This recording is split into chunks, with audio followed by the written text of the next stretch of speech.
우크라이나가 러시아의 침공을 받아서 수많은 생명이 죽고 시설이 파괴되고 있습니다. 살기 위해서 탈출 행렬이 줄을 잇고 또 나라를 사랑하는 사람들이 외국에서 있다가도 들어오기도 하고 또 스스로 자진 입대하여서 나라를 지키려고 필사적인 이런 항전을 하여서 처음에 이 전쟁이 터졌을 때 꽃 오래지 않아서 빨리 끝나겠구나 그랬는데 이외의 항전이 있어서 지금 우크라이나가 계속해서 성전하는 그런 소식이 들려지고 있습니다. 나라의 안보가 얼마나 중요한지를 우리에게 보여주고 있습니다. 나라가 힘이 없으면 어떻게 되는가를 우리에게 보여주고 있습니다. 남의 나라를 힘으로 침공하는 이런 일이, 이런 질서가, 이런 예가 이루어지지 않도록 이번에 우크라이나가 패전하지 않도록 승리할 수 있도록 우리 기도해 온 세계가 함께 힘을 모아서 이런 이 전쟁을 일으키는 나라에 우리가 다시 맞서야 될 것입니다. 왜냐하면 그렇지 아니하면 앞으로도 힘을 가지고 작은 약소 국가들을 얼마든지 농락할 수도 있고 또 꽃 이어서 그렇게 되어지면 저 중국이 대만을 치지 않을까 또 이북에서 이남을 넘보지 않을까 이런 이 사례들이 일어날 수 있기 때문에 이번에 좋은 본보기가 되어져서 힘으로 어느 나라를 침공하게 되어지면 온 세계가 함께 협력하여서 막아낸다. 이 모습을 보여줄 수 있도록 기도하고 힘쓰는 우리 영락의 온 성도들 될 수 있기를 바랍니다. 100년 전에 우리나라의 모습은 정말 비참했습니다. 일본은 명치 유신으로 나라가 근대화되어져서 2차 대전을 할 때에 미국과 국력이 또 이 전력이 거의 비슷했다고요. 그런데 우리나라는 밖으로는 세국 정책을 쓰고 안으로는 부패하고 무능해서 그대로 나라를 버려두어도 나라 스스로 망할 수밖에 없는 그런 나라가 되어졌다. 역사가들은 그렇게들 말하고 있습니다. 이런 이 혼란한 시기에, 이런 희망이 없는 시기에 1885년 복음이 들어왔습니다. 10년 뒤에 1895년 일본 공사 미우라가 명성하고 민비를 살해하는 을미사변을 일으켰습니다. 고종은 왕궁을 버리고 러시아 공간에 피신했습니다. 얼마나 비참한 그런 이야기입니까? 한 나라가 한 나라의 국모를 죽여도 그저 반항하지 못하는 이런 미약한 나라가 되어졌습니다. 1897년 고종은 실주된 국가를 다시 세우기 위해서 대한제국을 선포하여서 황제의 나라가 되었습니다. 을미사변 10년 뒤에 1905년에 을사보호 을사늑약을 해가지고 외교권을 다 박탈당하고 그 뒤에 5년 뒤에 1910년에는 한일 합방이라는 이름으로 나라를 강점하고 우리는 나라를 빼앗기고 말았습니다. 1910년부터 1919년까지 경찰 통치를 했습니다.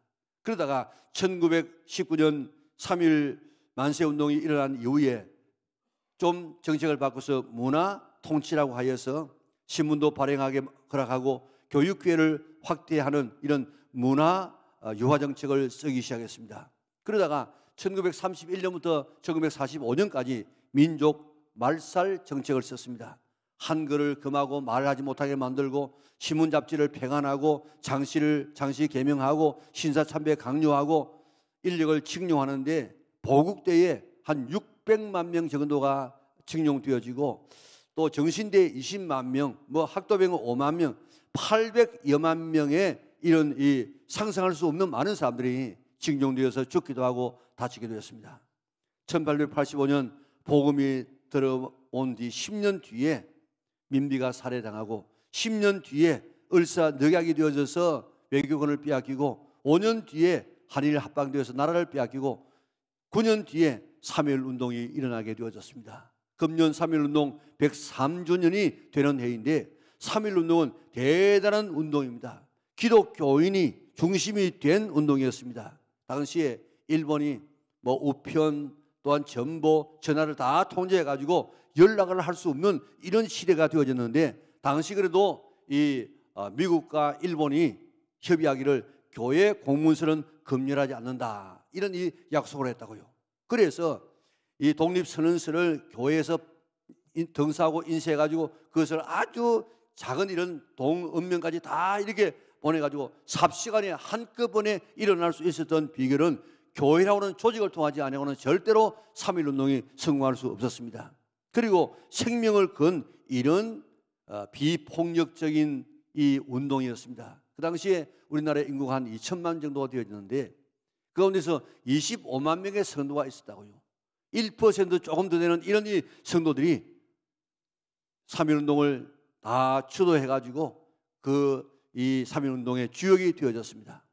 일본 측 자료에 의하면 참가 인원이 한 200만 명 되었다 그렇게 말하고 있는데 전국적으로 거의가 다 참여하지 않았습니까? 그리고 사망자가 7,500명 정도, 부상자가 15,000명 정도, 체포된 자가 52,000명 정도, 불탄 교회가 47개 교회, 민가가 715채나 되어졌습니다.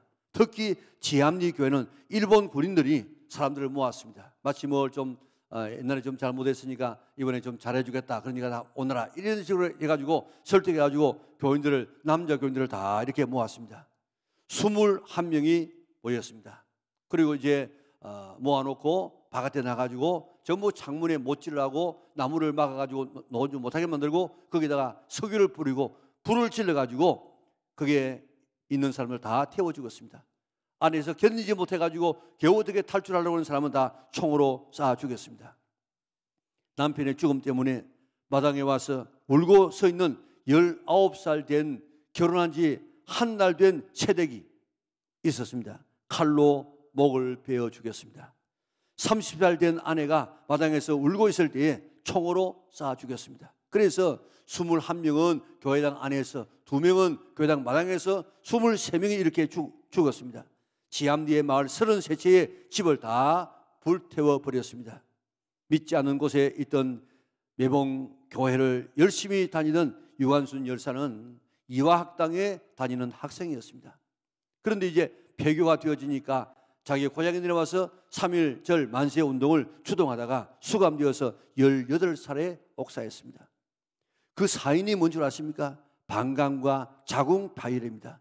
수도꼭지를 자궁에 이 방광에 넣어가지고 그렇게 해서 죽였다고요. 이렇게 비열한 짓을 하는 이런 일본의 만행이 3.1절에 자행되어졌습니다. 일본 경찰의 무차별 총격 앞에서라도 맨몸으로 저항했던 독립운동이었습니다. 그림 하나 볼까요? 자, 조선에서 간도로 이주해간 변씨라고 하는 사람입니다. 3.1운동이 운동 때 흔들었던 태극기를 꺼내가지고 대한독립만세를 불렀습니다. 일본 군인은 이 사람을 그냥 죽이기가 아깝다. 그래서 일본 칼로 태극기를 흔들고 있는 오른손 이 팔을 잘라버렸습니다. 그러니까 오른팔과 더불어서 태극기가 떨어지지 않습니까? 이 변씨는 떨어진 태극기를 왼손으로 주워가지고 또 대한독립만세를 불렀습니다. 그러자 일본 군인이 왼손 팔까지 잘라버렸습니다. 남은 것은 입밖에 없습니다. 두 팔을 잃은 변씨는 대한독립만세를 입으로 외쳤습니다. 과다출혈로 쓰러져서 죽었습니다. 한 외국인 선교사가 이것을 사진으로 남겨서 오늘 우리에게까지 지금 보여주고 있지 않습니까? 이렇게 잔인하게 아무런 이런 무기 들지 아니하고 싸우는 이런 우리 조선 사람들을 무참하게 죽였습니다. 3.1운동이 우리나라에서 일어나자 중국에서는 중국 사람들이 지식인들이 막 깨우치기 시작했습니다. 아, 조선이 저러는데 우리도 가만히 있으면 안 되지. 그래가지고 5월 4일 날 독립운동이 일어났습니다.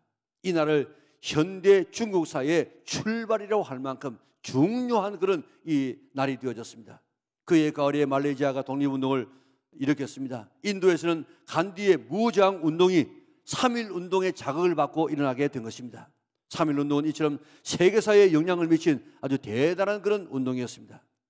독립선언서를 만든 제남서는 독립선언서가 기독교의 역량으로, 기독교의 가치관으로, 기독교의 정신을 가지고 쓰여졌다고 이야기했습니다. 3.1운동의 정신이 바로 자유와 평화와 그리고 불의에 대한 저항입니다. 자유를 달라는 운동이었습니다. 그것도 평화롭게 진행되어졌습니다. 불의에 맞서는 이런 운동이었습니다. 우리 민족의 저력을 보여준 세계사적인 사건이었습니다.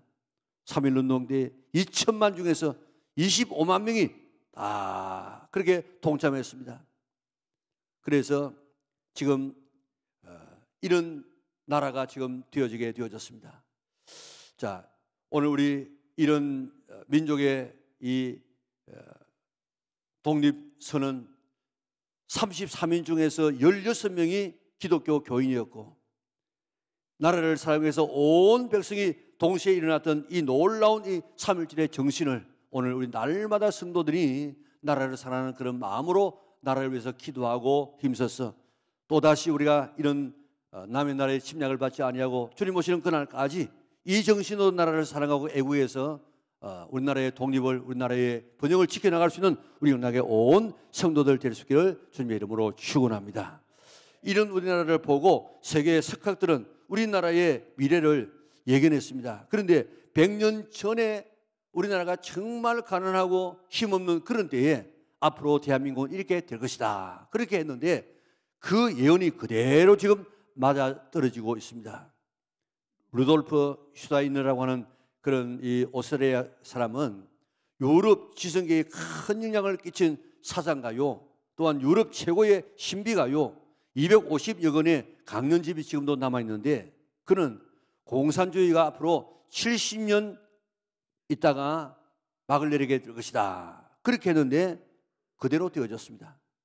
그리고 그는 말하기를 자기의 그 일본 제자 타카하시 이야오라고 하는 그런 이 제자에게 이런 유언적인 이야기를 했어요. 로마 제국이 지배하는 지중해 문명 시대의 전환기에는 정신적인 지주가 바로 이스라엘 나라, 바로 이 복음이었다.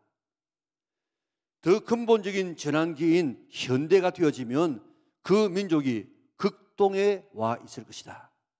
그 민족은 개인적으로나 집단적으로 탁월한 영성을 지녔으나 외세의 침략과 내부의 폭정으로 끊임없이 억압당해 온 과정에서 삶과 세계에 대한 생덕적인 꿈과 이상을 내 상처럼, 내 마음속에 있는 이 마음의 상처를 입어가지고 안으로만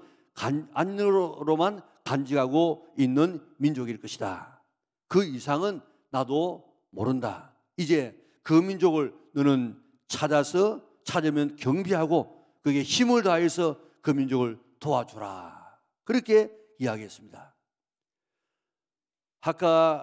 타카하시 이와오는 그 나라가 일본일 것이다, 그렇게 생각하고 일본을 연구해 보았지만은 일본은 섬나라이기 때문에 외세의 침략을 받지 않았습니다. 그래서 외세의 침략과 내부의 폭정으로 끊임없이 억압당해 온 과정에서 꿈과 이상을 키워온 민족이 어느 민족인가? 일본은 아니다. 그리고 그는 발표하기를 그 나라가 대한민국이다, 그렇게 하고 발표했습니다. 대한민국이 지금의 이스라엘이고 로마는 지금의 미국이다. 그렇게 그가 지금 100년 전에 예언한 그대로 지금 우리나라가 지금 뛰어가고 있지 않습니까? 우리나라가 반만년의 역사 가운데서 930번의 외침을 받았다고 하는데 90%가 중국의 침입을 받았습니다. 전쟁사의 통계를 바라보면 90%의 이 전쟁이 국경이 맞닿은 나라와 전쟁을 했다는 것입니다. 우리나라는 중국과 일본 사이에 끼어서 수많은 전쟁이 있었는데 나라를 지탱할 수 없는 상황까지 간 것이 얼마나 많았습니까? 이 조그마한 나라가 그래도 망하지 아니하고 살아남은 것은 기적 중의 기적입니다. 200년, 300년 전에만 해도 싸워가지고 이기면 그 나라의 영토가 되어졌어요. 미국 보세요, 미국은 다 지금 뭐 50개 주가 있지만은 그 다 대부분이 싸워가지고 차지한 그런 이 땅입니다. 그러니까 그 영토가 되어버렸습니다. 옛날에 우리 고구려 시대에 그때 지금 저 땅이 저 중국 주 안에 들어가지 않았습니까? 지금 우리가 내놓으라고 할 수 있습니까? 수백 년 전에 이 전쟁에서 얻어진 땅은 그 성전국의 땅이 되어집니다. 그런데 우리가 역사를 바라보면 그 수백 년 전에 나라를 잃어버릴 뻔했던 위기가 한두 번이 아니었는데 우리나라가 정말 하나님이 보호하사 지금까지 지킴을 받은 나라인 줄 믿으시기를 바랍니다. 고구려와 당나라의 이 전쟁이 뭐 숫자면에 있어서라도 이길 수 없는 그런 전쟁이었습니다. 임진왜란 때 정유재란으로 인해서 사라질 뻔했던 나라였는데 그때 우리 인구의 절반이 죽었다고요. 6.25 때 여러분들 사라져야 할 그런 나라 아니겠습니까? 그런 위기 가운데서라도 우리나라를 지켜주셔서 오늘의 대한민국이 되게 만들어 주었습니다. 하나님은 이승만이라는 사람을 감옥에 넣어서 하나님을 만나게 했습니다. 사형되어야 할 그를 미국과 우리나라의 이런 그 수교라든지 여러 가지가 지금 필요하기 때문에 미국에 사람을 보내려고 하니까 영어를 잘하는 사람을 찾다 보니까 감옥에 있는 사형 언도를 기다리고 선고를 기다리고 있는 이런 이승만이 있었습니다. 어쩔 수 없어가지고 그를 풀어가지고 미국에 보내서 그 일을 하게 만들고 이승만 대통령은 거기에서 공부를 했습니다. 그래서 미국에서 민주주의가 무엇인가를 배우게 했습니다. 자유민주주의 대한민국을 세우게 했습니다. 이승만이 아니었으면 상상할 수 없는 그런 나라입니다. 이승만이 아니었다고 하면 공산화되고 말았을 것입니다. 지금도 우리는 이북의 그 체제 속에서 살 수밖에 없는 나라가 되었을 것입니다. 그런데 하나님이 준비된 지도자를 통해서 자유민주주의 대한민국을 세우게 만들었습니다. 5,000년 역사 가운데 1,000번의 침입을 받았다고 하면은 평균 5년마다 한 번씩 침입을 받았다는 말입니다. 여러분들 전쟁이 나면 지금도 뭐 인권이 별로 없는데 그 당시에는 뭐 전쟁 나면 다 죽고 뭐 다 겁탈당하고 얼마나 힘든 그런 시대였습니까? 그렇게 평안이 없은 시대였기 때문에 우리의 인사가 뭡니까? 밤새 안녕하셨습니까? 안녕이 안 돼요, 안녕이. 그런데 지금으로부터 70년 동안 평화를 지금 누리는 이유가 뭡니까? 이게 바로 이승만의 한미 동맹의 덕입니다. 며칠 전에 출판사에서 선진 한국의 아버지라 이런 책을 공짜로 보내주었더라고요. 그 책의 뒤에 보면 부록이 쭉 나와 있는데 우리나라의 위상이 얼마나 지금 높은가 하는 것을 통계적으로 수치로 다 이렇게 기록해 두었더라고요. 6.25 때 우리나라가 세계에서 제일 가난한 나라였습니다. 70여 년 만에 선진국에 들어가게 되어졌고 그게 선포가 되지 않았습니까?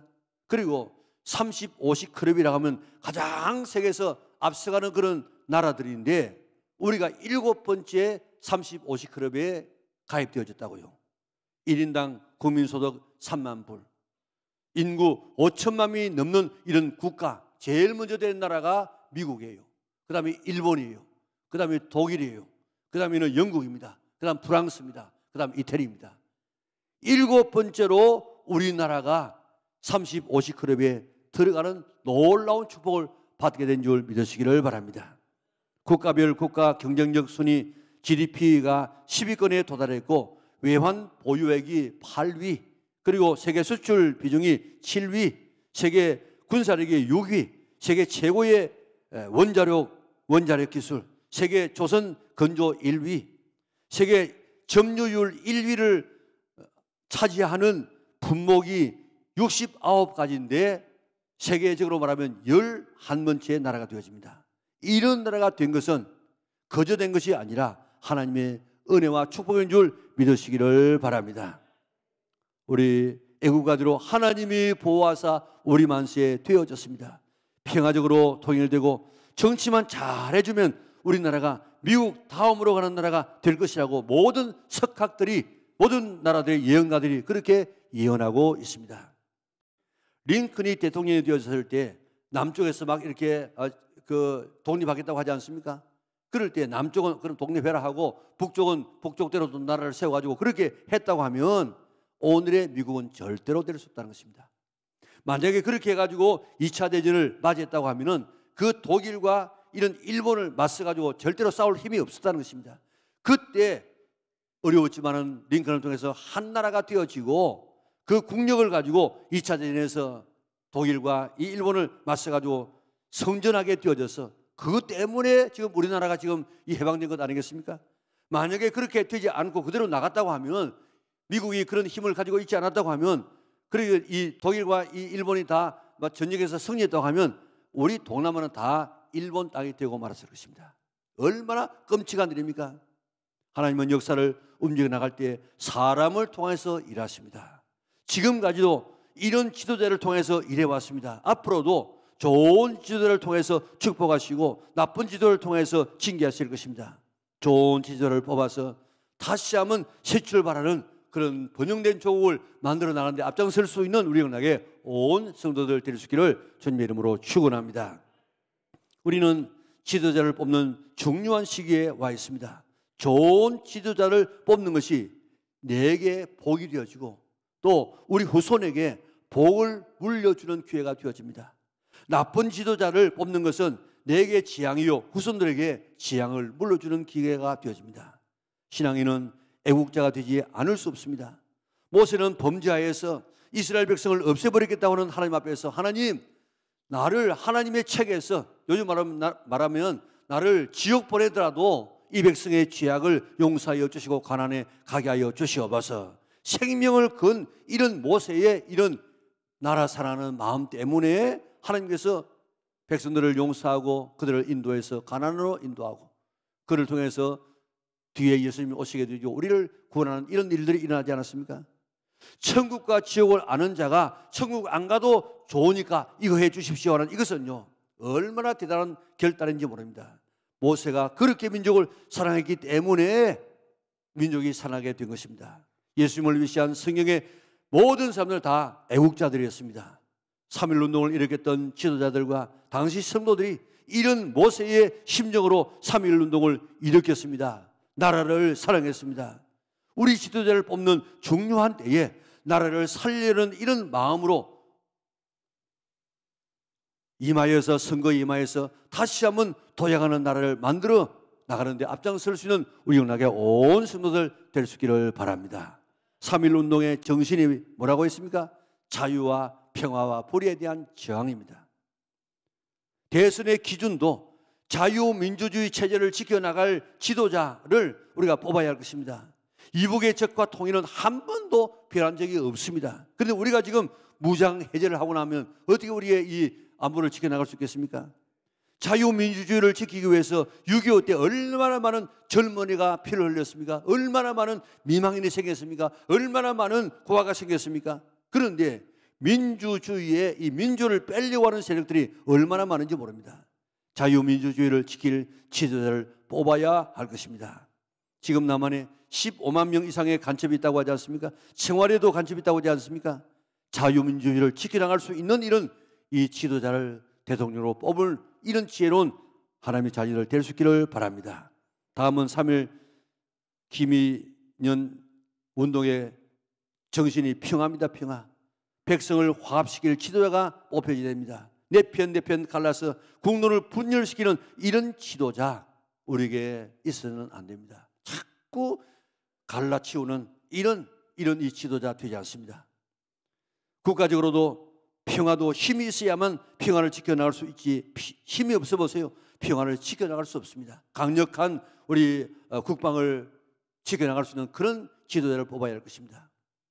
저항해야 됩니다. 뭐와 저항해야 됩니까? 불의와 부정과 부패에 저항해야 됩니다. 일본의 그 불법한 침략에 저항했던 것처럼 우리가 지금 이 땅에 얼마나 많은 불의와 부정과 불평이 지금 판을 치고 있는지 지금 우리나라의 도덕성과 기준이 무너지고 있습니다. 아무리 죄를 많이 지어도 아무리 거짓말을 해도 아무리 뭐 나쁜 짓을 해도 그저 능력만 있으면 된다. 뭐 돈만 있으면 된다. 거기에 우리 모든 백성들이 다 지금 가치관을 다 잃어버렸습니다. 그리고 하나님의 창조 질서를 파괴하는 이런 세력을 가진 이들에게 우리는 저항해야 됩니다. 포괄적 차별금지법 이름은 참 좋지요. 그런데 그 속에 독소 조항이 있습니다.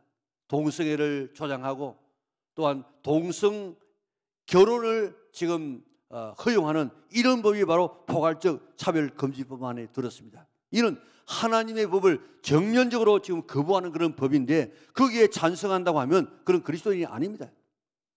오늘 거기에 찬성하는 이런 지도자를 뽑지 않도록 우리가 분별해야 되겠고 잘못된 사학법, 편향된 학생 인권 조례법을 통해서 교육을 망치게 하는 이런 이 지도자를 우리가 뽑지 않아야 될 것입니다.